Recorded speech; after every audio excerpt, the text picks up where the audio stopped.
Harry, come here! Go watch the rewind. Okay. Bye. It is 10 a.m. on a Saturday. I'm Robo. This is the Weekly Rewind.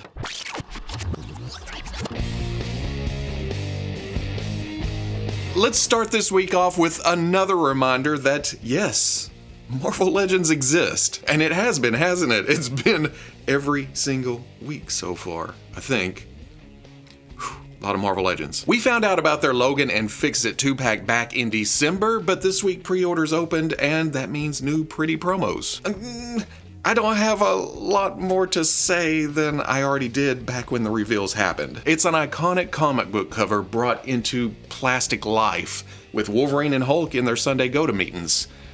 That's basically it. Joe does use some of the same parts and pieces as the previous Walmart version, which itself reused parts from...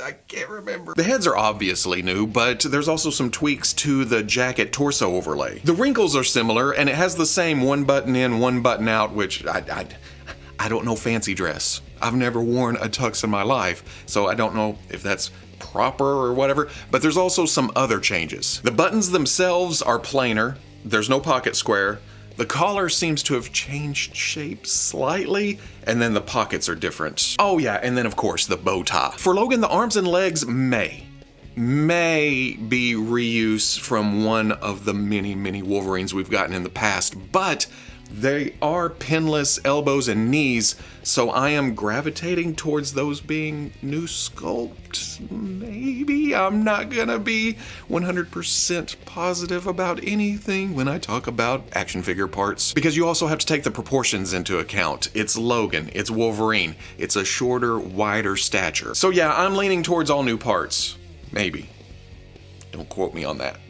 Which is crazy considering there's not very many. Well, are there any other 5'3" Marvel Comics characters that could benefit from reuse here? Other than more Logans? If you were wondering what it would look like with the Club Obi-Wan Indiana Jones in his fancy white tux, at least going by the promo pictures, his jacket is a little yellow compared to the bright white of Hulk and Wolverine. But there you go, just in case. Well, okay, I can't say that because I don't have a lot of Indiana Jones, but considering Star Wars parts, he may scale slightly smaller when put beside Marvel Legends. Again, don't quote me on anything. Never quote Robo. There's a reason for the name of this channel. Little update for the Mattel Masters of the Universe X Teenage Mutant Ninja Turtles, Turtles of Grayskull, Slacker. Slock here. It's slash and faker. Apostrophe cur. So I'm going with slacker. Or slacker. Anyway, back during the big debut of this toy line, Slacker got the short end of the stick when it came to promotional pictures. This was it. This was our only look, but now Roy Juarez, the package designer, has posted the whole shebang. There's the figure, inside packaging. I know it's not a better look at the figure itself, but look at the art on the back. Ooh, that is spiffy. There's also a bio on the back that says that Skeletor volunteered Faker for mutagen experimentation, and because it was the same mutagen that transformed Slash into an evil doppelganger of the Turtles, it transformed Faker into a doppelganger of Slash, and Faker is a doppelganger of He-Man, who becomes a doppelganger of Turtle. It's Masters of the Universe and Teenage Mutant Ninja Turtles. You try to make sense of things, and it just goes off the rails. Don't call it a mashup. It's been here for years. At least both properties have been here for years, but this is a crossover. This is both worlds meeting up and saying, hey, we have foes and common threads. Let's team up. This is a mashup of Faker and Slash. A slash-up. There is a better look at the Build-A-Figure Metal Botto, who, if you turn the package around, you can see the head peeking out of the package right there, and that's in plastic form. That's a better look, right? I've decided not to jump whole hog into this line because I'm dedicating my time and money to the Mattel Masters of the Universe Origins cartoon collection. That Filmation look is just, it hits me right here. But that's not stopping me from picking up some of my favorites from this line, like Mouse Jaw and Donatello. I had to get Donatello right. This is tempting too because Faker's high on my masters list. And dang it, Mattel, come on. It's just some classic peanut butter and chocolate action. It's two great tastes that go great together. And who knew? Whoever thought, oh, you know, Masters and Turtles. So I love keeping up with this line, even though I'm not buying all of them. There's nothing wrong with that, right? Speaking of some retro flair, our good buddy Toy Shiz has posted his review of the McFarlane Toys DC Retro New Adventures of Batman wave over on his channel. You can check that out right here. Come on, Robo. Remember to put the link right here. It should be flashing. Should be. And in the goodies box, there was a platinum edition of Batgirl. McFarlane's definitely announced the rest because I went over them. They're Batman 66 body reuse with some new parts to make it look like the 70s cartoon. But I don't think this Batgirl was announced. Again, don't quote me on that. Don't quote me on anything. This is the first time I'm seeing it, so I'm relaying that information. I'm also going to throw it out there that I am not a DC costume expert. So Batgirl in the black and yellow, I know it was earlier than the 70s cartoon, but to me, this is kind of an homage to the new Batman adventures from the 90s. Not the new adventures of Batman from earlier, the new Batman adventures from later in the century. Good lord, that was last century. What's interesting here is not only are the costume colors different, the style has been altered. Instead of beady eyes like the rest of the wave to match that 70s cartoon aesthetic, there's a lot more definition to the iris and pupil, giving it more of a modern look. That, along with the color, is another reason I kind of gravitate towards the 90s new Batman Adventures cartoon. That style. Although the proportions definitely don't match that era at all. Still, I've always liked this darker color scheme, and since I'm in on the line anyway because of all its classic goodness, just, oh, look at that, that's childhood. I guess I'm hunting down a platinum edition again. Little update to the Furay Planet Panda Brothers we talked about last fall, I believe it was. Long story short, Yin and Yang are physicians who have different beliefs when it comes to healing. Yin is older, calm, centered. I look at it and kind of think jovial too, but that may be me projecting on the older brother.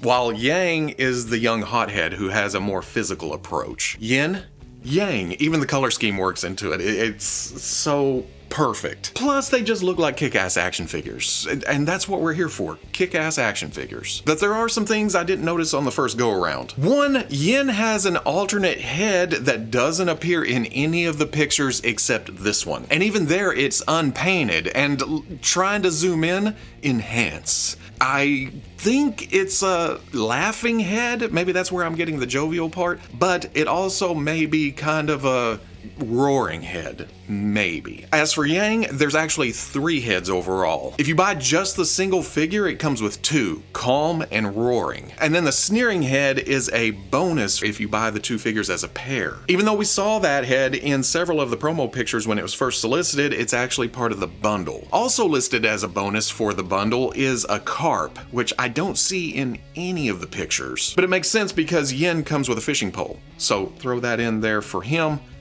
Yang gets a 3rd head bonus. So there you go. That's everything I know or have researched or have figured out. If you're interested at all, the link to 5K Toys is in the description. Here's a little something that I noticed on Preternia's Twitter feed. This is the Memory Toys Murky, or the Hero Toys Murky. Or maybe they're not even calling it Murky because that's the actual name of the creature from World of Warcraft. And this being third party, or at least I'm assuming it's third party because it seems their other items have been third party so far, like the orc. I don't think that was branded as World of Warcraft. I think that was just, hey, here's a generic orc for your shelf. Ooh, ooh. But this is unmistakably Murky from World of Warcraft, at least as far as I know. I googled Murky and World of Warcraft is what came up. To me, this is a little froggy figure that can go anywhere in my displays. It's a sidekick. It's a character to himself. It's unique to me since I don't know the source material. It's something I don't have. It's an interesting design. And I like interesting designs. I've seen comparisons to Plunderlings, and looking at it, I guess I can see that, but different shape, different colors, different style, the frog head and the bubble eyes and everything. Okay, maybe it's pretty close to Plunderlings, but that's no slouch. I mean, if you're looking for a comparison to a good toy line, you couldn't ask for better. No pre-order info just yet, but I'm sure that's right around the corner. Another toy line that I don't follow too closely is the Boss Fight Studio Strawberry Shortcake, even though there is some nostalgia there. Hey, if you were alive in the 80s, you knew Strawberry Shortcake. Somehow, some form, some fashion. But I do get lost after Strawberry Shortcake herself. At least until the villain strolled through my socials this past week, and it was like, oh, I remember that. Well, admittedly, Sour Grapes, it didn't click, but she has all those villain beats. The hair pulled up tight, the graying of the temples, the purples and the greens, the snake. Yes, I know it's not the most sinister snake in the world, but it's still a snake. That signifies villainy. It's Purple Pie Man of Porcupine Peak that knocks some cobwebs loose. This involves some memory too, from somewhere. I know this guy, but he also has the classic bad guy tails. The purples, the handlebar mustache, the gray hair. You know what? I'm just realizing that most of the antagonists back then were just old people jealous of the protagonist's youth and happiness, and were just going out of their way to ruin that for the young people.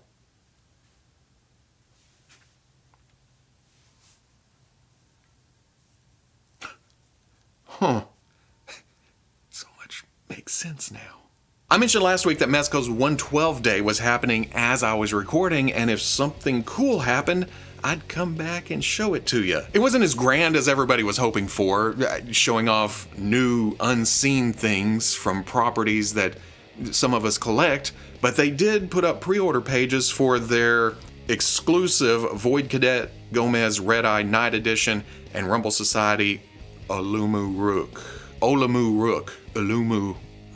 These were both shown off last fall, and at the time we speculated that there was going to be a Luke Skywalker Darth Vader dynamic, with the wrinkle that the bad guy is wielding green and the good guy sports red. And that's exactly what it is. There is a lot of reuse here, but that's the name of the game when it comes to Rumble Society. They have the tooling that went into their licensed product. Why not use those resources for their in-house stories and characters? Especially when they come out this kick-ass looking. I mean, I'm not a big Rumble Society / Gomez guy, but okay, you throw a little Star Wars into the mix, then you know I'm like, oh, look at that. Maybe I'm interested. But like most of the time when I come in late for a Mezco exclusive, shit out of luck, because Red Eye Night sold out super quick, if I understand correctly. Oh well, okay, you can waitlist. That sometimes works. So there's that option. But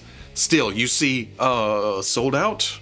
Damn. Dark Krieg is still available though, so you can grab it if you want a dark pressure user for your shelf. Get it? Pressure, force.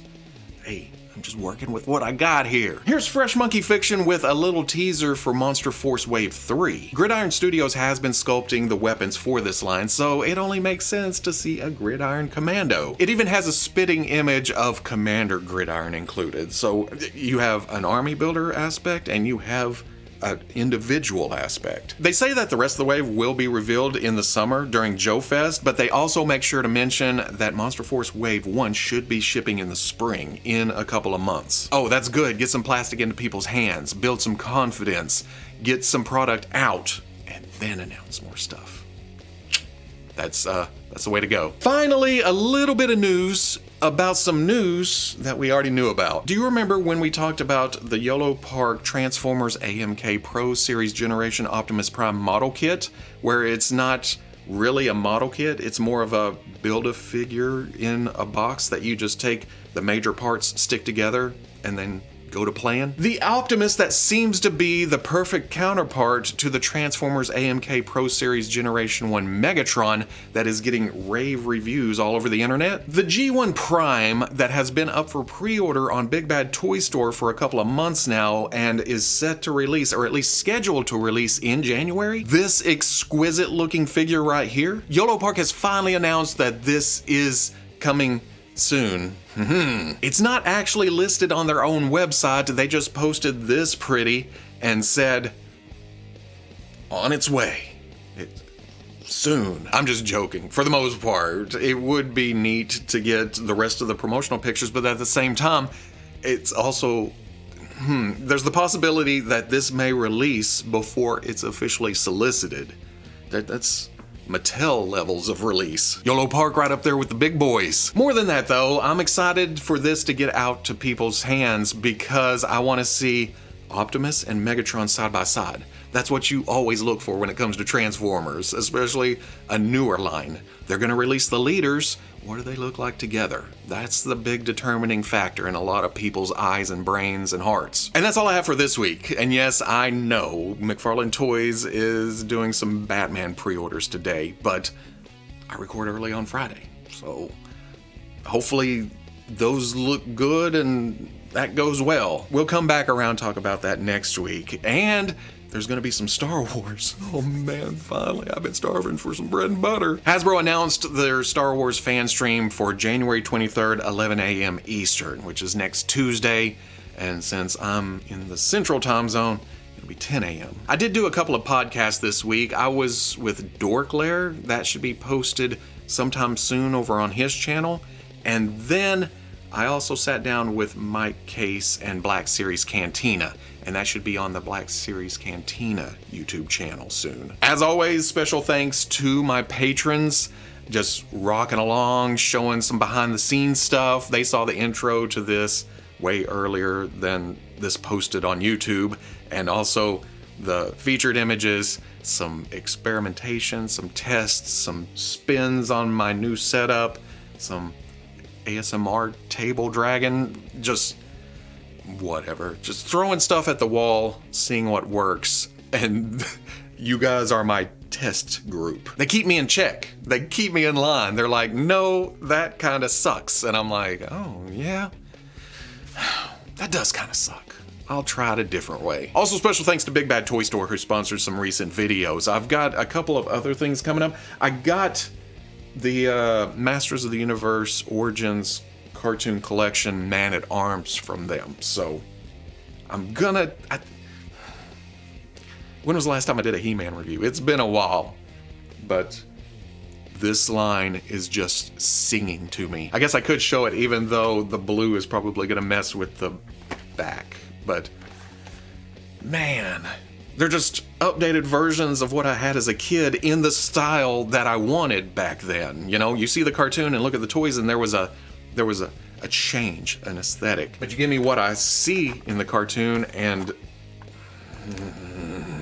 oh, this is what I always wanted after buying more than a few Masters figures between then and now. But Mattel, you gotta work on the glue for your bubble. I thought it was Amazon that did this, throwing it in a package way bigger than the package itself. But Duncan's also coming off the card a little bit, and Big Bad did put bubble wrap and everything, so it's not their fault, it's just the packaging. At the end of the day, I'm ripping them open anyway, so not a big deal. Also, I'm gonna look at this Frazetta Fire and Ice Dark Wolf, because I got to mess with one of these back at PowerCon, and holy moly.